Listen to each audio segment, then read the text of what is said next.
Hello students, I hope you all doing well. Let's continue our chapter Structure of Atom of class +1. आज का हमारा topic है energy level diagram for electrons in an atom. ये हम क्यों पढ़ रहे हैं? इलेक्ट्रॉनिक कॉन्फ़िगरेशन आएगा आगे टॉपिक, उसको समझने के लिए एनर्जी लेवल डायग्राम समझते हैं। पहले इसको मैं बता देती हूँ कि इसका मतलब क्या है, इसका यूज़ क्या है। आगे जो हम इलेक्ट्रॉनिक कॉन्फ़िगरेशन पढ़ेंगे उसके अंदर इलेक्ट्रॉन्स की फिलिंग कराएंगे हम, और वो फिलिंग कैसे होगी इस इंक्रीजिंग ऑर्डर वाइज। मतलब पहले इलेक्ट्रॉन किस में जाएगा, 1s में, फिर 2s में, फिर 2p में, फिर 3s, 3p, 4s, इस तरह से चलेगा जैसे मैंने ये एरो बनाए हैं। अब ये एक बात है कि एनर्जी लेवल डायग्राम आप याद कैसे करोगे, आपको कैसे पता चलेगा? कुछ नहीं करना, आपने 1s से लेके 7s तक कंटिन्यू आपने लिखना है। देखो 1s 2 3 4 5 6 7s, फिर 1 वाली लाइन छोड़ देनी है, 2 के पैरेलल में 2 पे आ जाना है। 2p 3p 4p 5p 6p और 7p, ये ऑर्बिटल्स हैं, आपको पता ही चुकी हूँ उसके बारे में मैं। फिर 2p वाली लाइन भी छोड़ देनी है, 3 के पैरेलल में शुरू करना है, 3 के पैरेलल में p के बाद d, 3d 4d 5d और 6d सेकेंड लास्ट तक करना है, लास्ट कॉलम भी छोड़ देना है। उसके बाद 4d पहली 3 छोड़ देनी है, जैसे पहला 1 छोड़ा, फिर 2 छोड़ी, फिर 3 छोड़ देनी है। अब 4 के पैरेलल में 4f 5f और यहाँ पर लास्ट की 2 छोड़ देनी है, मतलब 6f ऑर्बिटल नहीं होता। हम जो फिलिंग करेंगे इससे बहुत सारे 114 जो पीरियडिक टेबल के अंदर एलिमेंट होते हैं, 118, वो सभी क्या हो जाएंगे, कवर हो जाएंगे। उन सभी की फिलिंग इस level diagram, energy level diagram से हो जाएगी। अब इसका मतलब ये क्या कहता है कि जो इंक्रीजिंग ऑर्डर होता है एनर्जी का, सबसे ज़्यादा जो एनर्जी होती है वो किसकी होती है? सबसे कम 1s की होती है। Increasing order wise electron fill किए जाते हैं। फिर 2s की होती है, फिर इधर से ऐसे एरो लगा दो। उसके बाद लिखने के बाद, यहाँ मैंने बनाया हुआ है पहले ही, लिखने के बाद आप इस तरह से एरो लगाते जाओ।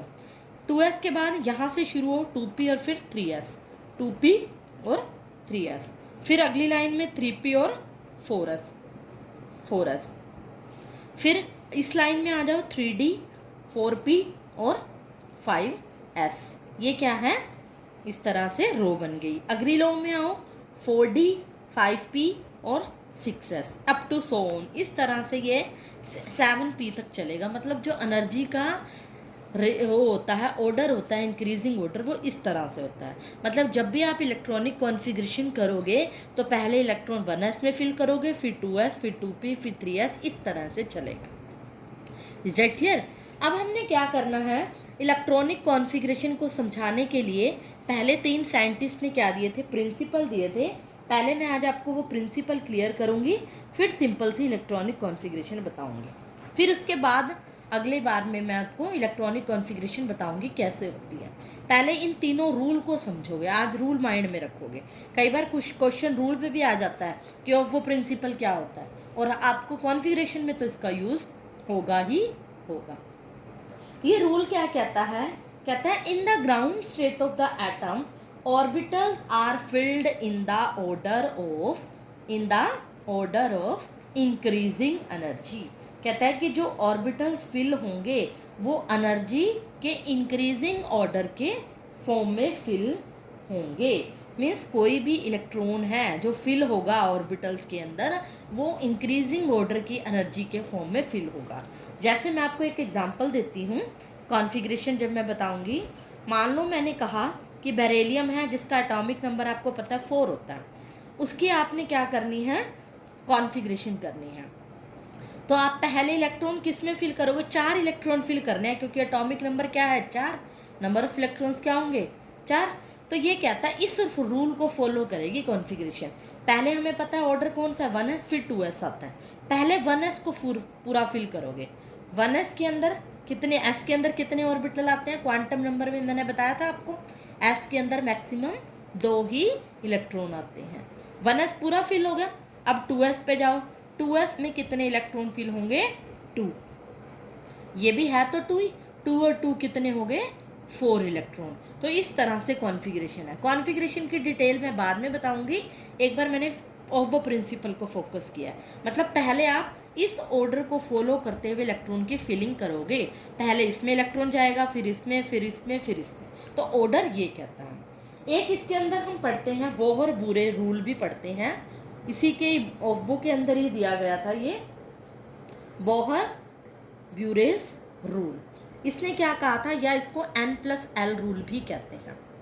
n+l रूल क्या कहता है, n होता है प्रिंसिपल क्वांटम नंबर जो कि हमने पढ़े हुए हैं क्वांटम नंबर में, l क्या होता है, एजीम्यूथल क्वांटम नंबर जो कि सब शेल्स के बारे में बताता है, ये मेन शेल के बारे में बताता है। ये क्वांटम नंबर अच्छे से माइंड में बिठाओगे फिर ये क्लियर होंगे। मान लो आपको ये ऑर्डर याद नहीं है, इससे भी हम ऑर्डर निकाल सकते हैं n+l रूल से।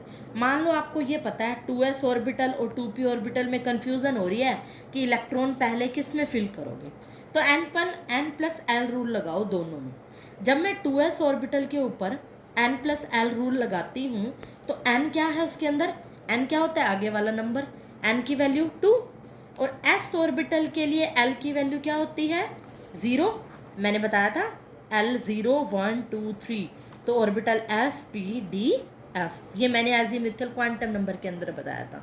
अब s है तो l की वैल्यू 0 होगी, 2 + 0 क्या हो गया 2। 2p ऑर्बिटल के लिए भी आप क्या निकालो, n+l रूल। n क्या है 2, p l, p के लिए l क्या है 1, 2 + 1 3। n+l रूल कहता है कि जिसके अंदर n+l की वैल्यू छोटी होगी पहले इलेक्ट्रॉन उसमें फिल होगा। मीन्स अगर आपको ये ऑर्डर याद नहीं है तो आप 2s और 2p में कंफ्यूज ना होगे, जिस पे n+l की वैल्यू छोटी आ रही है 2s पे आ रही है तो पहले इलेक्ट्रॉन 2s में डालोगे, ये फिल हो जाएगा तो 2p में डालोगे। और ये ऑर्डर भी तो यही कहता था, देखो 2s और 2p, पहले 2s में जा रहा है फिर 2p में, यानी 2s की एनर्जी ज़्यादा है और फिर 2p की है। और अगर कई बार ऐसा केस आ जाए यानी n+l की वैल्यू दोनों ही केस में सेम हो जाए, तब आप क्या करोगे, जैसे 2p और 3s का केस, n+l रूल लगाओ, n की वैल्यू क्या है 2, p की वैल्यू, p के लिए l की वैल्यू क्या होगी 1, 3 आ गई। 3s के लिए n+l रूल, n की वैल्यू 3, s के लिए l की वैल्यू 0, n+l लगाया तो 3। अब दोनों में क्या आ गई, सेम आ गई। n+l की वैल्यू सेम आ गई तो आप उसके अंदर इलेक्ट्रॉन फिल करोगे n की, जिसके पास n की वैल्यू कम होगी।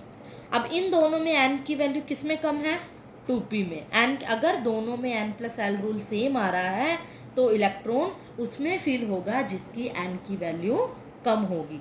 2p और 3s में आगे वाला नंबर यानी n की वैल्यू 2 है, ये छोटी है, ये कम है, तो इलेक्ट्रॉन 2p में पहले फिल होगा और 3s में बाद में होगा। और ये अगर आपको याद नहीं है, देखो इसके अकॉर्डिंग भी 2p में पहले हो रहा है, 3s में बाद में हो रहा है। 2p की एनर्जी ज़्यादा है, उससे कम है सॉरी, फिर 3s की, तो इस अकॉर्डिंग भी ये ऑर्डर, ये आपको अगर लर्न नहीं होता तो n+l रूल के अकॉर्डिंग भी आप कर सकते हो। मतलब अल्टीमेटली ये क्या कहता है, electron in the order of increasing energy ही फिल होंगे। एनर्जी को चाहे n+l रूल से याद रख लो या इस तरीके से, ये बड़ा इजी है, ये भी याद रख सकते हो। अगला जो प्रिंसिपल है, जो कॉन्फ़िगरेशन जिसके अकॉर्डिंग की जाती है, वो मैं आपको पहले भी करवा चुकी हूँ, पोलिस एक्सक्लूजन प्रिंसिपल। इसके ऊपर एक मैंने वीडियो दी थी, फिर भी मैं शॉर्ट में आपको एक बार रिमाइंड करा रही हूँ। ये कहता था कि एक ऑर्बिटल के अंदर मैक्सिमम 2 ही इलेक्ट्रॉन आ सकते हैं। एस ऑर्बिटल है, उसमें एक ही ऑर्बिटल होता है, इसके अंदर 2 ही इलेक्ट्रॉन आएंगे maximum with anti spin, opposite spin से।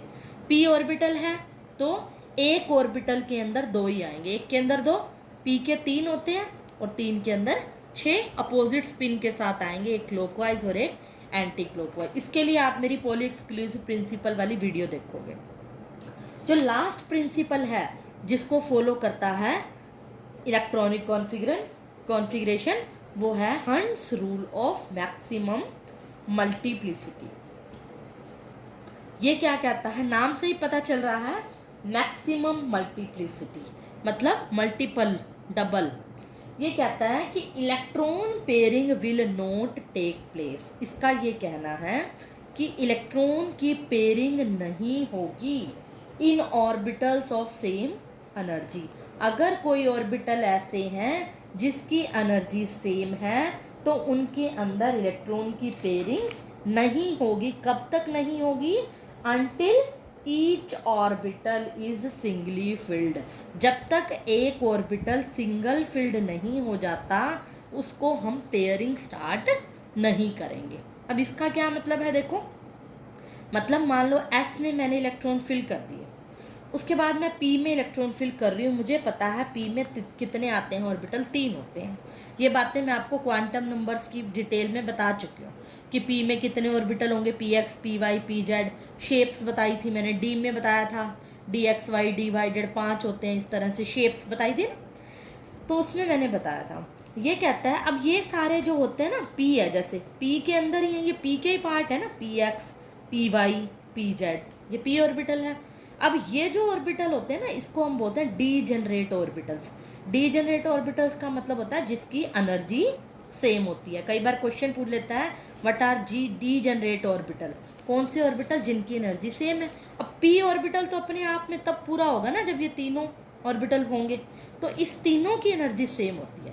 तो इलेक्ट्रॉन कैसे फिल होगा? मान लो 2 इलेक्ट्रॉन यहाँ फिल कर दिया, मान लिया कि मैंने इस ये मान लेती हूँ मैं 2p है, 2p कोई भी हो सकता है, 2p 3p।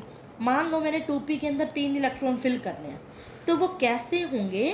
पहले एक ऑर्बिटल सिंगली फिल्ड होगा, फिर इसको पेयरिंग स्टार्ट करेंगे। हमें पता है एक बॉक्स के अंदर 2 आते हैं, ऐसे नहीं करोगे कि आप इकट्ठे 2 फिल कर दोगे, ये गलत है कि 2 यहाँ कर दिए, 1 ये कर दिए, 3 हो गए, ये मेथड गलत है। ये कहता है कि s ऑर्बिटल में जब आप p के ऊपर फिलिंग कर रहे होगे इलेक्ट्रॉन की, पहले एक क्या होगा? सिंगल फिल्ड होगा। मतलब पहले एक को सिंगल करोगे, फिर अगले पे जाओगे, अगले को सिंगल करोगे 2, फिर अगले को सिंगल करोगे 3, इस तरह से 3 इलेक्ट्रॉन फिल करोगे। 4 अगर 2p4 फिल करना है तो आप ऐसे नहीं करोगे 2 यहाँ फिल कर दिया, 2 ये खाली पड़ा है, ये गलत है। आप क्या करोगे? पहले सबको सिंगल फिल करोगे, 1 2 3। अब चौथा करने के लिए वापस पहले पे आओगे 4। मतलब पहले electron pairing will not take place, pairing नहीं करोगे in orbitals of same energy, जिनकी एनर्जी सेम है, जब तक कोई ऑर्बिटल सिंगल फिल्ड नहीं होता। यानी एक एक पहले हर किसी को फिल करोगे, फिर पेयरिंग स्टार्ट करोगे। अब 5 करने हैं, मान लो 1 2 3 4 5, 6 करने हैं तो ऐसे, फिर ये फिल हो गया तो अगले ऑर्बिटल पे जाओगे। जैसे मैं एक डी ऑर्बिटल का और बता देती हूँ। हमें पता है डी के अंदर 5 होते हैं, 1 2 3 4 5। अब 5 है, अगर आपने, मैं कह रही हूँ इसके अंदर 7 इलेक्ट्रॉन फिल करने हैं, मान लो 3D है, ये 3D 7 है। ये जब मैं कॉन्फ़िगरेशन कराऊंगी तब आपको अच्छे से और क्लियर होगा। एक बार सिर्फ रूल्स समझो, माइंड में बिठाओ। तो क्या है, 7 ऑर्बिटल है, तो आप ऐसे नहीं करोगे 1 2 3 4 5 6 और 7, ये मेथड गलत है। आप क्या करोगे? पहले सिंगली फिल्ड करोगे, मतलब एक हर किसी को एक एक दोगे, 3 4 5 6 करने के लिए वापस फर्स्ट पे, फिर 7 पे, ये हो गए क्या? 7। मतलब ये हंस रूल, मैक्सिमम मल्टीप्लिसिटी क्या कहता है कि इलेक्ट्रॉन की पेयरिंग नहीं होगी जब तक एक एक सिंगल फिल्ड नहीं होगा। तो इन रूल्स को आपको फॉलो करते हुए कल मैं आपको इलेक्ट्रॉनिक कॉन्फ़िगरेशन सिखाऊंगी, जो कि मोस्ट इम्पोर्टेंट है। 1 या 2 मार्क्स में ये आपके एग्ज़ाम में डेफिनेटली आएगी। तो इसको अच्छे से समझिए, ये समझोगे तो अगला टॉपिक समझ आएगा, अदरवाइज नहीं आएगा। तो आई होप आपको सब कुछ क्लियर हो गया होगा। That's all for today.